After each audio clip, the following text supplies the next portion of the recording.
The massive outbreak of Ebola in 2014 left more than 11,000 dead in Guinea, Liberia, and Sierra Leone. While the outbreak was declared over last year, the fever has left about 12,000 orphans. Lauren Ashburn spoke with our next guest, who is speaking with members of Congress to raise awareness for the forgotten victims from the Ebola crisis. Joining us now is Father Peter Konteh of Caritas, a Catholic group dedicated to helping the poor, and he is based in Sierra Leone. Thank you for joining us here from Capitol Hill. Can you paint a picture of what the orphanage crisis is like in Sierra Leone?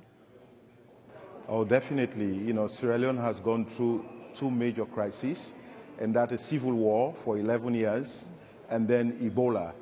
And the after effect of both crises is that you find a lot of orphans, first after the war, and over 6,000 after Ebola.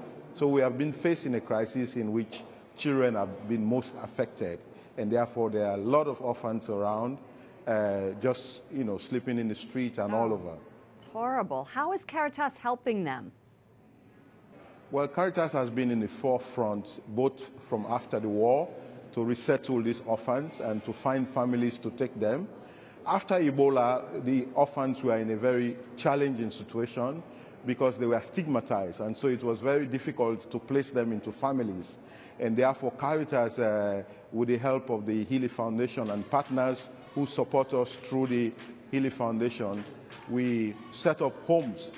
There are some that we keep in homes, there are some that we keep in communities, and so that, you know, they will ensure that they experience love and care. What are you hoping that Congress can do to help?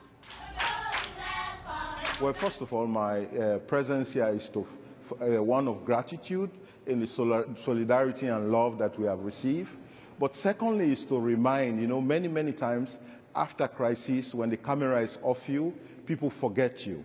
And so it's a reminder that even though Ebola has not been transmitted now, but the effect that we see is even worse. And so we need constant support. And so it's that reminder, because there's a tendency when you are not in the headlines, when you are not in the news, people forget. Right. So it's a reminder and a gratitude trip. Which is exactly why we are talking to you today. Father Peter Konteh, thank you for all of the work that you do on behalf of these orphans. Thank you very much. Thanks for the opportunity to share our story.